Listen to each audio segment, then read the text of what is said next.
आउज़ुबिल्लाहिमिनश्शैतानिर्रजीम बिस्मिल्लाहिर्रहमानिर्रहीम अस्सलाम वालेकुम वरहमतुल्लाहि वबरकातुहू। मैं अज़ीज़ रहमान ते तुसीं वेखण दे मेरा यूट्यूब चैनल देसी पेंडू ऑफिशियल ते पेंडू ते पिंड ते मेरा मतलब कि विलेज ते गल मेरे करन दा मकसद है कि पिंड दे विच जेह्ड़ा शुगर मेला हुंदा वा ते ओह तुहानूं अज्ज विखावांगे इंशाअल्लाह हल्का फुल्का। जिन्ने कि साढ़े पिंड जवान ने मुंडे सारे ही कौडी खेढन दे ने सारे ही। तुसीं हैरान हो जाना भी साढ़े पिंड जिन्ने जवान मुंडे इन्ने कबड्डी की टीम है तो दिल करे तो 20 टीमां बन जान ठीक है।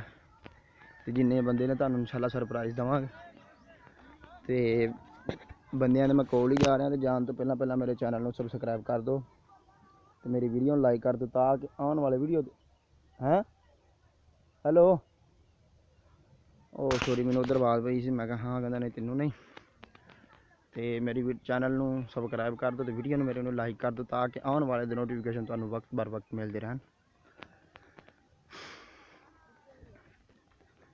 ते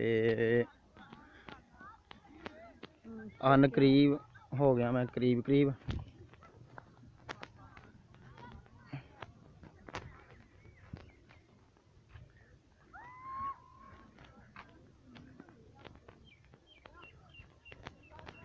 मुंडिया नूं लग रहा कि मैं बैक कैमरे तो बना रहा लेकिन असल च मैं फ्रंट कैमरे तो बना रहा वीडियो। ते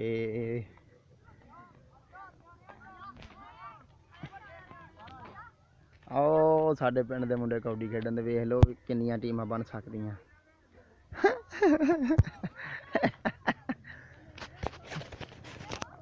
वीडियो नूं मैं लंबी नहीं करांगा इंशाअल्लाह।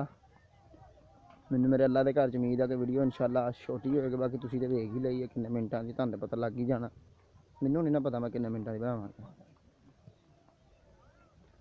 विच बच्चे भी है बच्चे सगों ज़्यादा वा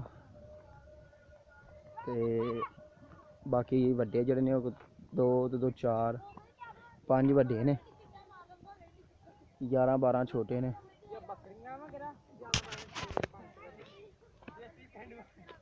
ते ओ मुंडे खेड रहे ने अपना शुगर मेला कर रहे ने।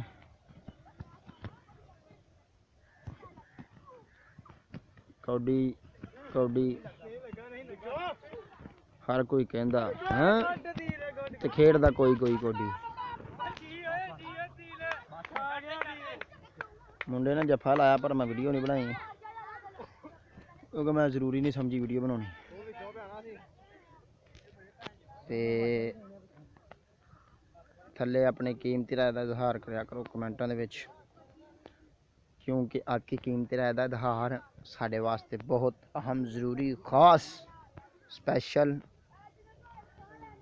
क्योंकि जो तुसीं कमेंट करते हो तुहाडी कीमती राय जिहड़ी साढ़े वास्ते इन्नी अहम हुंदी है कि जिन्नी वास्ते भुख वास्ते रोटी जरूरी है ना भुख लगी होवे तो खाना इस तरीके नाल सानूं मैनूं तुहाडे कमेंट जिहड़े ना वो बहुत जरूरी है।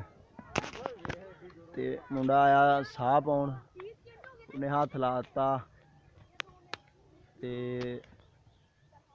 बच्चा छरोज ते भरा दा चबाए भरा ने दोवें कदन बने सी एक दूजे ते वजन। ओ बंदा एक पट्ठे वड्ढ रहा क्योंकि फुल मैं जूम करता वा तो तुहानूं पता तुहाडे नैट चलदा ते तुहाडे उदां भी खराब होना वा ते फुल जूम दे विच वैसे भी वीडियो जिहड़ी सही नहीं हुंदी।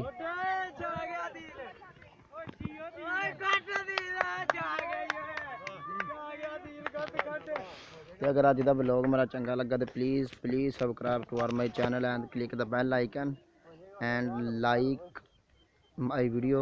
Thank you for watching. अपना और अपने गिरदोरमाह का बहुत सारा ख्याल रखिएगा। नेक्स्ट वीडियो के लिए अगली वीडियो के लिए मैनू दो इजाज़त। अल्लाह हाफ़िज़।